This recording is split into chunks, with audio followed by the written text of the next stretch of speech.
Hello दोस्तों, तो कैसे हैं आप लोग। उम्मीद करता हूँ अच्छे होंगे। मैं भी बहुत अच्छा हूँ। तो हम लोग लाइन इंटीग्रल के क्वेश्चंस कर रहे हैं। तो देखिए, आज ये क्वेश्चन ये बोल रहा है कि इवेल्युएट द इंटीग्रल, वही लाइन इंटीग्रल हमको इवेल्युएट करना है, F dot D R over the curve C. अब देखो सी क्या है, एफ हमको दिया है, वेक्टर है, f equal to x square plus Y square i cap minus 2xy j cap, where C is the rectangle. देखो सी इस बार क्या है, रेक्टेंगल है, in the x y plane bounded by these points, इन point से bounded है, एक रेक्टेंगल है। ठीक है, देखिए तो सबसे पहले हम लोग एक्स वाई प्लेन बनाते हैं। तो देखो एक्स वाई प्लेन ये रहा, ठीक है। और आप मुझे बताओ, एक चीज़ बताओ आप, जैसे y is equal to zero, y is equal to zero, ये वाली लाइन होगी, हाँ या ना, बोलो। सही बात है। ये तुम्हारा हम मान ले रहे हैं C1 है, और C1 क्या, y is equal to zero. Clear, इतनी बात समझ में आई।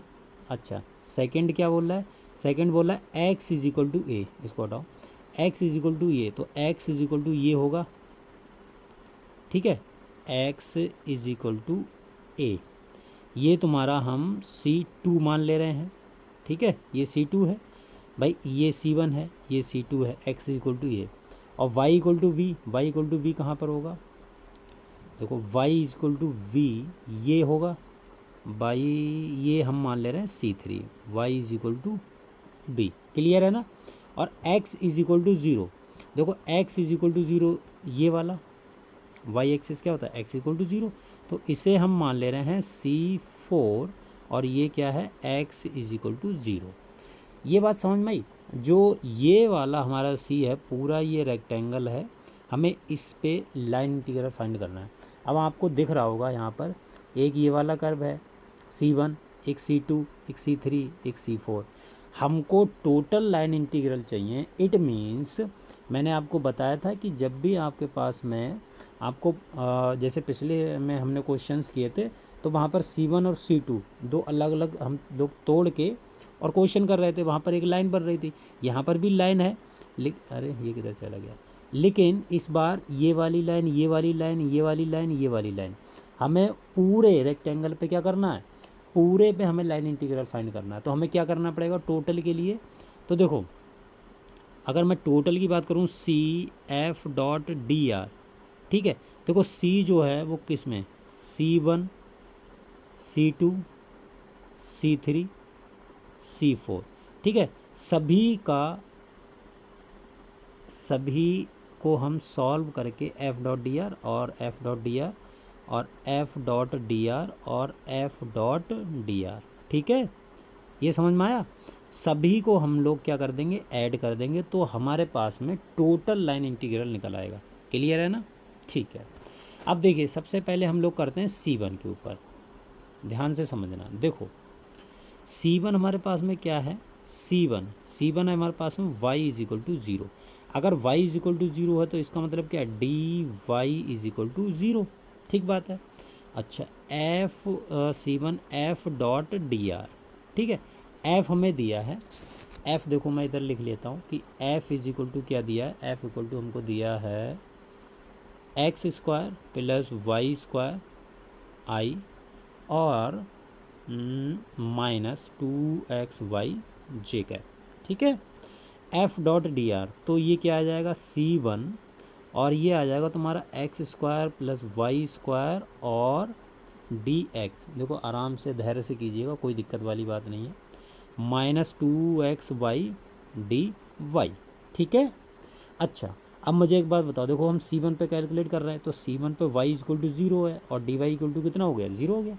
तो यहाँ पर अगर मैं C1 की बात करूँ तो y की वैल्यू कितनी हो जाएगी, ज़ीरो, तो ये बचा सिर्फ एक्स स्क्वायर डी एक्स, और यहाँ देखो डी वाई ज़ीरो है तो ये पूरा ज़ीरो हो जाएगा, ठीक है, तो बचा सिर्फ ये। अब देखो C1, अब इसका मतलब सिर्फ x है, x की लिमिट देखो कहाँ से कहाँ तक जा रही है, जीरो से लेके a तक, ठीक है भाई, x से कहाँ तक जा रहा है, अरे ये क्या हो गया, हाँ ये कहाँ से जा रहा है, अरे यार इसको एक सेकंड रुक जाओ, कुछ गड़बड़ हो गया, अब सही है। देखो जो x की लिमिट है जीरो है यहाँ पर, और यहाँ पर कितनी है, x इज इक्वल टू ए, तो 0 से लेके x की वैल्यू कहाँ तक जा रही है, a तक। तो 0 से, ये क्या हो रहा है, 0 से लेकर, अरे भाई साहब, 0 से लेकर ये कहाँ, 0 से लेके a तक, सॉरी पता नहीं क्या हो गया। देखो x की लिमिट कहाँ से कहाँ तक जा रही है, ये तुम्हारा पॉइंट 0 है, ये तुम्हारा point x equal to a है। हमें लिमिट लेनी है x की, ठीक है, क्योंकि सिर्फ x वाली टर्म है। तो 0 से a चला गया तो x स्क्वायर dx। इसको हम लोग सॉल्व कर लेंगे तो देखो कितना आएगा हमारे पास में, ये आ जाएगा x क्यूब अपॉन 3 और लिमिट 0 से लेके a तक, तो a क्यूब अपॉन 3 आ गया। ठीक है, ये इंटीग्रेशन आया है C1 पर जब हमने निकाला तो ये लाइन इंटीग्रल आया है। क्लियर है, यहाँ तो कोई दिक्कत नहीं होनी चाहिए। अब हम निकालेंगे इसी प्रकार C2 पे, C3 पे और C4 पे। ठीक है, तो चलिए देखो C2, अच्छा C2 क्या बोल रहा है, C2 हमारा क्या, C2 x is equal to a है, भाई C2 यही कर्व है। अगर x इज इक्वल टू ये a है तो dx इज इक्वल टू कितना हो जाएगा, 0। सही बात है। अच्छा, और C1 F नहीं, C2 है, C1 नहीं है, अरे यार, C2 F dot D r. ठीक है, F डॉट डी आर। अब F डॉट डी आर कितना आया था, वो तो वही आएगा, ये आया था x square plus Y square और डी एक्स और माइनस 2xy dy। ठीक है, अब देखो x की वैल्यू रखो a, तो ये a स्क्वायर हो गया, प्लस y की वैल्यू ऐसी रहने तो y स्क्वायर हो गया, और dx की वैल्यू कितनी होगी, 0, तो इसको 0 कर दो। C2 माइनस 2ay और dy को वैसा ही रहने दो। तो देखो ये वाली टर्म तो पूरी 0 हो जाएगी। अगर ये वाली टर्म पूरी 0 हो गई तो बचा क्या, सिर्फ ये बचा माइनस का 2a और y dy। अब देखो लिमिट किसकी ली जाएगी, y की। अब मुझे एक बात बताओ, y कहाँ से कहाँ तक जा रहा है, भाई यहाँ से देखो ये स्टार्ट हो रहा है, यहाँ से y की लिमिट कहाँ से कहाँ तक जा रही है, ये तुम्हारा यहाँ पर y कितना होगा, 0, और यहाँ पर y कितना है, b। भाई ये वाला कितना था, y इक्वल टू b था ना, और यहाँ पर y इक्वल टू कितना था, 0। तो y की लिमिट कहाँ से कहाँ तक जाएगी, 0 से b तक। क्लियर है ना, ये मत बोलना कि ये क्लियर नहीं है। अच्छा, तो 0 से b और माइनस का 2a, इसका कितना हो जाएगा, वाई स्क्वायर अपॉन 2, तो कितना हो गया, 0 से b। इसकी लिमिट रखेंगे तो कितना आ जाएगा, 2a तो वैसा ही रहेगा, और इनटू ये हो जाएगा b स्क्वायर अपॉन 2, और माइनस 0/2 होगा तो वो तो 0 हो जाएगा, तो 2 से 2 ये कैंसिल आउट हो गया। ठीक है, तो ये तुम्हारा लिमिट, ये जो आया है वो आया है C2F डॉट डी आर। ये तुम्हारा फाइनली हाँ, फाइनली आया है माइनस का AB स्क्वायर। इसको इक्वेशन नंबर 2 मान लो। उसको माना है, कुछ नहीं माना है, चलो उसको मान लो 1। ठीक है, वैसे मानो ना मानो कोई दिक्कत नहीं है। अब थर्ड तुम्हारा C3 क्या, C3 है y is equal to b, y is equal to b है, यानी dy इज इक्वल टू कितना हो गया, 0। और C3F dot D r is equal to C3 x square plus Y square और dx माइनस 2xy dy। ठीक है, अब देखो y की वैल्यू हमको रखनी है b और dy की वैल्यू 0, तो dy की वैल्यू 0 होंगी तो ये वाला तो 0 हो जाएगा, भाई dy की वैल्यू 0 है, और y की वैल्यू b है, तो x square plus b square और dx, और ये कितना हो गया, C3।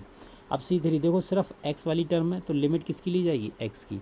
अब यहाँ पर जो हम बात कर रहे हैं ये वाला कर्व है, ऊपर चित्र में आपने देखा होगा, तो यहाँ पर a की वैल्यू की, मतलब x की जो वैल्यू है वो a है, और यहाँ पर x की वैल्यू कितनी है, 0, तो ये a से लेके 0 तक जाएगी। ये क्लियर है ना, a से लेके 0 तक a की लिमिट, x की लिमिट। ठीक है, अब x square plus b square, इसका इंटीग्रेशन कर दो तो ये कितना आएगा, ये आएगा तुम्हारे पास में a से लेके 0 x नहीं कर ही दे रहा है integration, x cube upon 3 plus b square x, और लिमिट है ए से लेके 0 तक।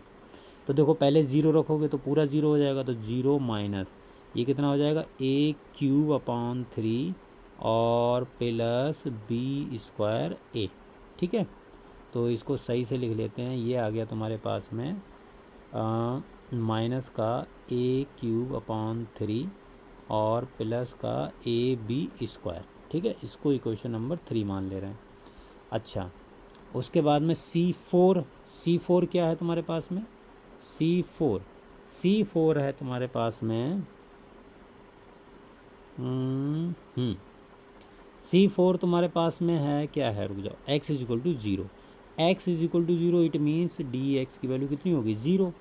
अब dx की वैल्यू 0 होगी तो C4 f dot D r is equal to C4 x square plus Y square और dx माइनस 2xy dy। देखो इजी है, मतलब बहुत इजी है, अगर आप स्टेप बाय स्टेप करेंगे तो कोई दिक्कत नहीं होगी।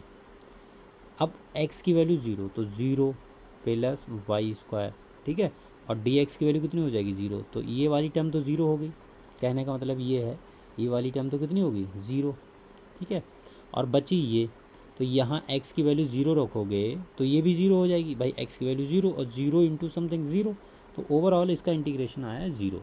तो इसलिए जो फाइनल इंटीग्रेशन है f dot D R line integral, पहले कितना आया था, पहले आया था ए क्यूब अपॉन 3 प्लस C2 पे हमने कितना निकाला था, ए बी स्क्वायर, आप देख लेना। ठीक है, और C3 पे हमने कितना निकाला था, माइनस ए क्यूब अपॉन 3 और माइनस ए बी स्क्वायर, ये आया था, बोलो हाँ या ना, और प्लस इस पर कितना आया था, 0। तो देखो ये तो ये कैंसिल आउट हो गया। फाइनली जो आंसर आया है तुम्हारा वो आया -2ab square. This is your final answer. बताओ कोई दिक्कत परेशानी हुई कि नहीं होनी भी नहीं चाहिए यार। ठीक है, तो ये हमने निकाल लिया, ये क्वेश्चन हमने किया, बहुत इंपॉर्टेंट क्वेश्चन है ये, अपने आप में बहुत इंपॉर्टेंट क्वेश्चन है। ठीक है, तो मेरे ख्याल से समझ में आ गया होगा, कोई दिक्कत वाली बात नहीं है। ठीक है, तो देखो आज मैंने आपको ये क्वेश्चन करवाया है और एक ही क्वेश्चन करवाऊंगा, ये लंबा चौड़ा क्वेश्चन था। आई होप आप समझ गए होंगे, अगर नहीं समझे हैं तो मुझे बताइए, मैं दोबारा बता दूंगा। ठीक है, फ़िलहाल आज के लिए हम लोग इतना रखते हैं, मिलते हैं अगली वीडियो में, तब तक के लिए बाय बाय।